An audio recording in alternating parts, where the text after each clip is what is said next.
Bugun men Minecraftdagi eng keraksiz va eng g'alati bo'lgan eksperiment va lifehacklarni sinab ko'ramiz. Sizlar esa videoga like bosib, kanalimizga obuna bo'ling. Qani unda let's go. Unda bizning birinchi lifehackimiz.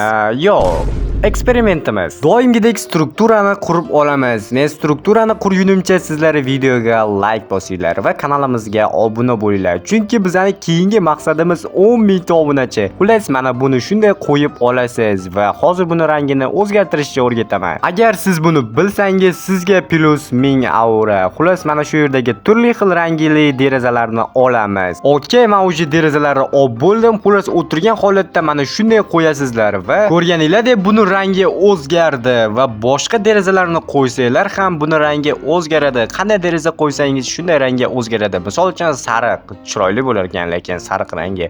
Xullas, boshqa derazalarni ham qo'yib ko'ramiz. Bu qanaqa rang edi? Xullas, bunga ham o'zgardi va oq rangdagisini qo'yamiz. Okay, mana o'zining rangi bo'ldi. Xullas, xohlagan rangdagi derazangizni qo'ysangiz ushbu rangga almashadi ekan. Taram, mana naqadar ajoyib va go'zal.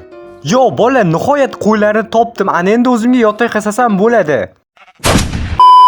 Keyingi lifehack. Siz qayiqqa o'tirganingizdan keyin suv tagidagi narsalarni ko'rish uchun shunchaki ekranni sal pastroq qilsangiz bo'ldi va bu yog'iga ketavering. Suv tagidagi narsalarni bemalol ko'rishingiz mumkin. Bu bilan siz suv tagidagi har xil biomlar va turli xil mavjudotlarni bemalol ko'rib ketishingiz mumkin.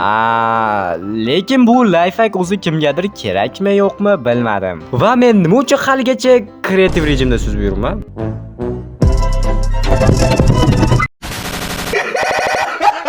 Keyingi kichkina eksperimentimiz bu lifehack emas. Aslida buni savol desa ham bo'ladi. Nima uchun bunaqa? Hozir men nimalar deyotganimni bir necha sekund ichida bilib olasiz. Mana bu odatiy reshotkalarni qo'yib oldik. Ana endi oq reshotkani o'rtasiga qo'ysak ikkalasi birlashadi.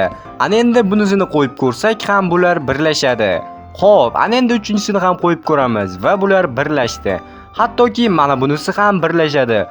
Lekin xo'sh, sizlarga savol, nima uchun bu qora reshotka bular bilan birlashmaydi? Nima, Mojan kompaniyasi qora rangni yomon ko'radimi? Buni internetdan qidirishga biroz erindim. Aslida bu boshqachaligini men ham bilaman, lekin agar siz bilsangiz kommentariyada yozib keting. To'g'risini aytaman, qidirishga erindim. Lekin bola, rostdan ham nima uchun bular birlashmaydi? Nima shunchalik qora? Mayli, sizlar ham men o'ylagan narsani o'ylamagan bo'linglar. Odatiy qora bilan qora birlashar ekan. Okay.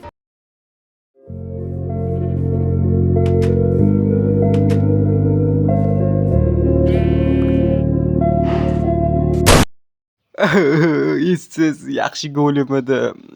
Bechoragina uylanmasdan o'lib ketdi. Bu ishni kim qilgan bo'lsa ham albatta topib qasos olaman. Go'lim uchun. Bir kun oldin. Yo, what? Bola, biza qanaqadir cho'r zonasiga kelib qoldik. Yo, bu yerda qishloq ham bor ekan. Demak, bu yerda men qornimni to'yg'izib olishim mumkin. Wow, pol ekinlari ham dahshat ekan. Assalomu alaykum. Qo'shimcha ovqatlar zarar qilmaydi, olib qo'yaveramiz. Ey, brat, men sizga salom berdim. Alik olmadingiz. Nimaga alik olmaysiz? Xo'sh, qishloqda yana qanday qiziqarli narsalar bor ekan? Okay, men bu yerga spam point bosib qo'yish kerak. Yo, what the fuck? Go'lim ham bor ekan hattoki bu yerda. Yo, brat, assalomu alaykum. Nimaga yaxshimisiz? Qishloqni qo'riqlayverib charchab ketmadingizmi? Yo'qmi, bo'ylaringiz mana bu yerda o't bosib ketdi. Bo'ylaringiz ham mensimadimi? A few moments later. Sen bu ishing uchun albatta javob berasan. Yonib o'l. Yonib emas, portlab o'l.